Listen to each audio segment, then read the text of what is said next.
Hi, hello, my ambitious friends. I'm really sorry for the hiatus. I had my own prerogatives. Okay, so now, whenever you see the pink color, it's for advanced people, people preparing for competitive examinations, whether it's IAS, GRE, GMAT, TOEFL, whatever it might be, and for corporate people. Whenever you see a brown color, it's for intermediate, and when you see a charcoal color, your school days board, I mean the black color, it's for beginners. But I would request everybody to watch all these videos. It's just 15 minutes. That would be better. Thank you so much for all the subscribers. Thank you so much for watching my videos. Some of my friends have requested two things. One is Tamil to English videos. Sure, I'll honor them. And some of them also requested for a mellifluous voice. I'm sorry, I don't have one, and I cannot borrow anything. Let's kickstart.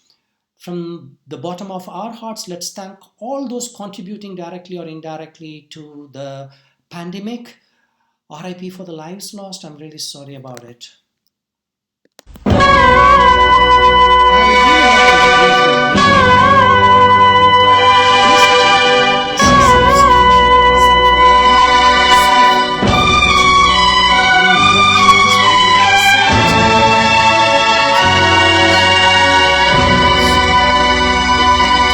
Let me, I don't know whether it's a poem, I took it from the internet.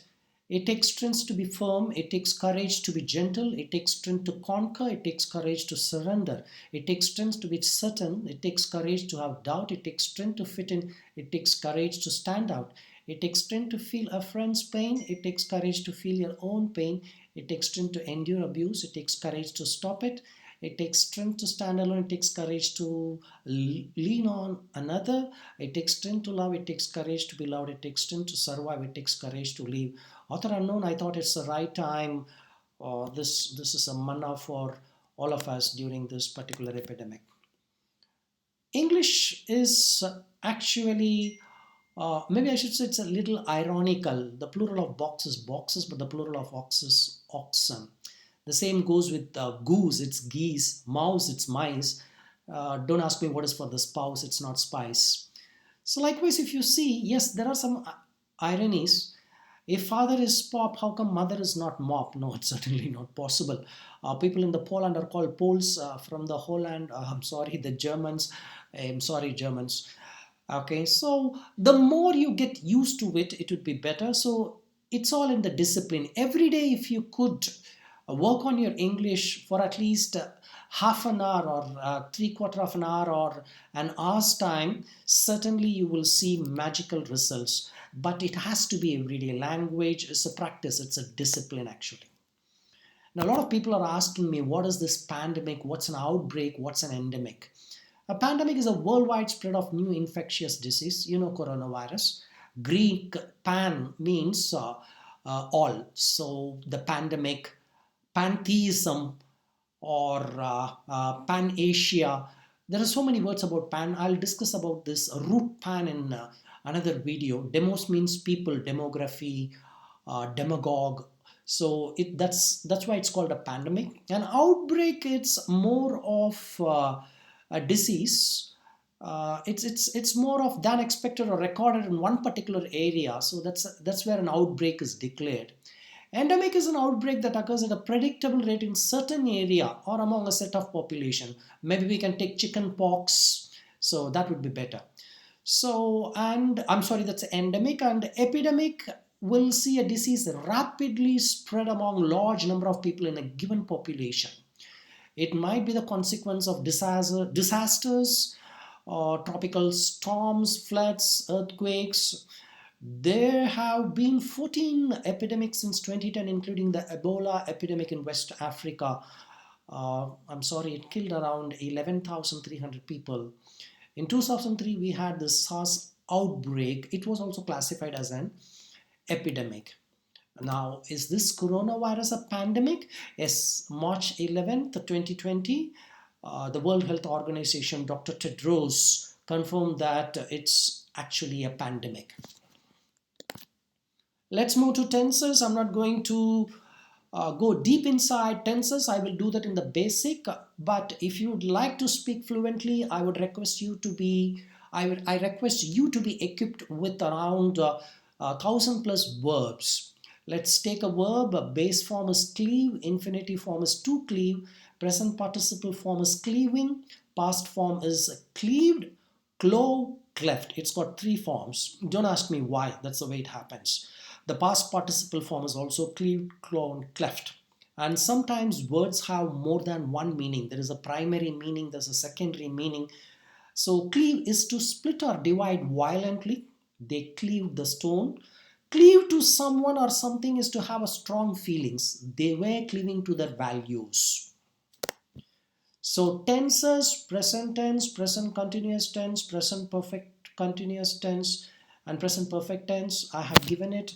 You can pause or you can take a screenshot and go through it. Beginners, I would request you to go through it actually. Advanced people, I'm sure if you're preparing for your GRE, you are well versed with this. But anyhow, just quickly have a look. This is about the past tense, past continuous, past perfect, and the past perfect continuous. I have framed sentences vaguely for your understanding, and preferably certain sentences must be in compound sentences and complex, but I don't have the space and the time to do that. This is about the future form, future continuous, future perfect continuous, and future perfect tense. Ill construction of sentences has been deliberately done for better understanding, nothing more than that. In video 4, we discuss about modal auxiliary verbs. Like today, we will take can. The past is could. The negative form is cannot, could not, might, may not, might not, shall, should, will, would, am to, ought to, and must. We will go in detail in another video, but let's have a quick look at may. The usage of may is when you're unsure of something. He may come. I may be late for the wedding. Or you seek permission. May I help you? May I come in? Or if it's a possibility or politeness, you may leave. One thing I would like to highlight here is don't say I thought I may leave. No, I think I may leave. That would be a proper construction. Might is the past form. Again, usage. In hypothetical cases, you can use it. If you hurry, you might catch the train. If I get lucky, I might travel. We saw can or able to in the last session. So you can go to my 4th video and then look at that. May go to temple. There's a conjugation part. You may leave to temple now. He may go wherever you want. You can pause it and then go through this. People who are in basic, please go through it and try to probably by heart it. Now I'd come out with one more idea how we can easily remember vocabulary. So I thought I'll give you some rhyming opposites. This is not antonyms. I'm talking about just rhyming opposites. Mellifluous, cacophonous. So the word is pronounced in different way. So let's not worry too much about it. I'll talk about it a little further in the another slide. Prologue, epilogue, euphony and cacophony, gorgeous, egregious, replete, deplete. So mellifluous, cacophonous. Her voice is mellifluous. The party music was cacophonous. Cacophonous is nothing but noisy, disturbing sound. Phonous sound. Caca means disturbing. Prologue, epilogue, most of you know this. The prologue was very interesting, but the epilogue was quite the opposite. Euphony and cacophony. The melodious euphony of words in the cacophony, the cacophony of a busy street did not make sense to me. Gorgeous, egregious, the city was filled with gorgeous birds and egregious behavior of the youth. Replete, deplete, our country's history is replete with rich stories, but foreigners depleted all over where. I'm talking about history. The second way I thought I'll enhance your word power as well as your writing skills would be binomials. These are expressions with 2 words joined by a conjunction. Done and dusted. This is usually for used in projects, and it simply means completely finished. We are exhausted, but the project is done and dusted. I'm glad we can go home now. Pros and cons, the advantages and the disadvantages of something. What are the pros and cons of moving from the countryside to the city? Sick and tired. When you're extremely annoyed or frustrated with a person or a situation, we say the situation is sick and tired. I'm sick and tired of working long hours for such little pay. I'm going to quit my job. Be careful right now, coronavirus. By and large, in general, usually, there are a couple of things I don't like about my neighborhood, but by and large, it's a nice place to live.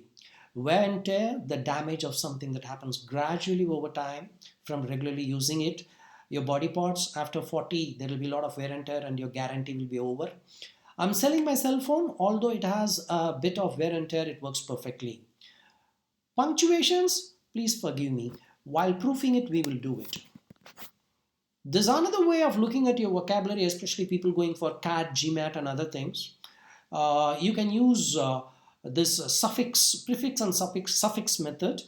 And here we are using cracy. Cracy means ruled by. Suppose democracy. Demo means people, ruled by people. Meritocracy, ruled by merit people. Aristocracy, the aristocrats. Bureaucracy, by the officials, state officials. Autocracy, one who has the absolute power. I can say North Korea. Technocracy, the elite or technical experts.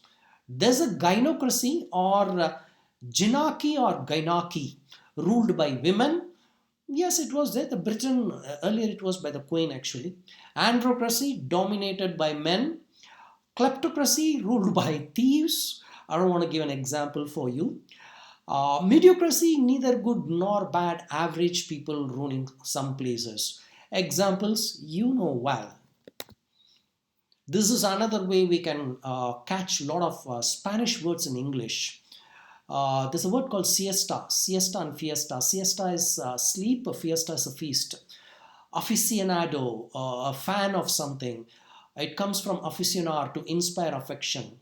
A fiesta, it's a party. Macho, the property of being overtly masculine. Matador from matar, I think, to kill. And patio, inner courtyard. A plaza, a public square. Gorilla, small war. Renegade from renegado, turncoat or a traitor. Vigilante is a watchman. But be careful, don't call this vigilance people as watchmen. That's not nice. So Spanish words, French words, there are a lot of French words, Latin and Greek too. We will talk about that in future videos. Another method for your vocabulary is contronyms. Can a word be its own opposite? Yes. Words that are their own antonyms depending on usage. I've given very simple words this time, but next time I'll give you the higher end words which will be tested in your competitive exams. Dust can mean to add fine particles or to remove fine particles. Left, that's something remaining, what's left over there. Or he has left, departed. Off can mean both activated as in set off and deactivated. Oversight means both watchful care and an inadvertent error. Screen can mean both to show and to hide. I put a screen to hide sunlight. That's a screen, TV screen, where I can show you a film. English is pronounced, pronunciation differently in different parts of the world. So don't worry too much about it. We are only worried how to give a decent pronunciation. We have a couple of words. Now you can try to pronounce it first, and later I will pronounce it for you. It's an English pronunciation. Don't expect it to be Britain or American.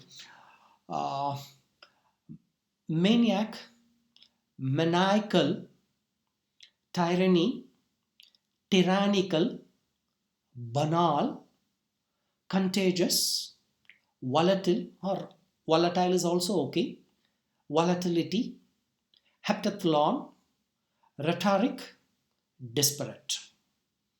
I see a lot of people pronouncing it very differently. Maniac, maniacal, I'm sorry, it's maniacal. Tyranny, people say, I'm not sure how it came into, but it's tyranny and tyrannical. Maybe there might be an additional pronunciation, I'm not very sure about. It's banal. I have heard people say contagious. Contagious would be better. Volatile, volatility.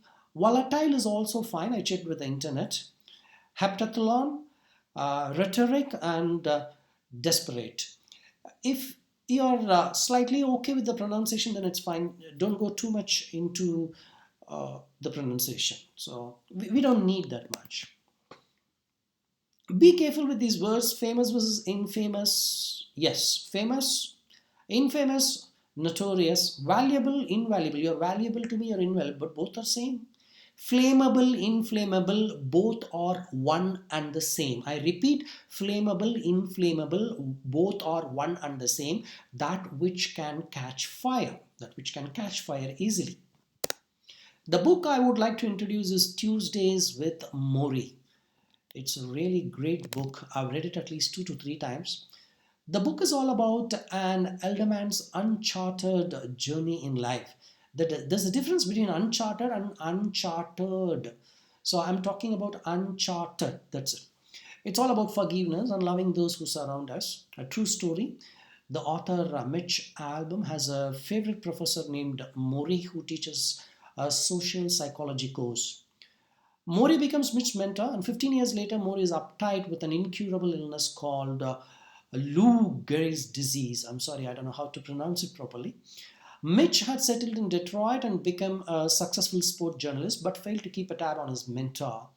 Both of them meet after 15 years, and Mitch begins visiting Mori every Tuesday. And that's where they discuss about the meaning of life. There's nothing more damaging to life than knowing that you're going to die. Mori doesn't hold back. He keeps moving forward without fear with an adage, once you learn how to die, you learn how to live. They also discuss feeling sorry for yourself, regrets, death, family, emotions, and forgiveness. Mori points out how material possessions, money, and fame can't replace your loved ones. By this time, Corona would have proved. Last but not the least, Tirukkural. நோய் நாடி நோய் முதல் நாடி அது தணிக்கும் வாய் நாடி வாய்ப்பச் செயல். நோய் தணிக்கும் மருத்துவன் நோயை இன்னதென்று அறிந்து நோயின் காரணத்தை ஆராய்ந்து அதை தீர்க்கும் வழியையும் அறிந்து பிழைபடாமல் செய்தல் வேண்டும். Let the physician inquire into the nature of the disease, its cause and its method of cure, and treat it faithfully according to medical rule. I have seen a lot of people today become doctors. They give a lot of advices. Their own prescriptions, they prescribe it to us. And the second great doctor is the Google doctor. Please don't feed your symptoms in Google. Google will compel you to believe that you have the disease. And if you see on the left and right hand side, you'll be primed with so many medicines, doctors, and hospitals, where hospitals with 1+1 surgery free. Please visit a good doctor. There's no substitute for a doctor. Thank you so much. This has taken around 18 minutes. I appreciate your patience. Thank you so much for subscribing. Kindly share this video with other people. I'll catch you in my next video. Bye-bye.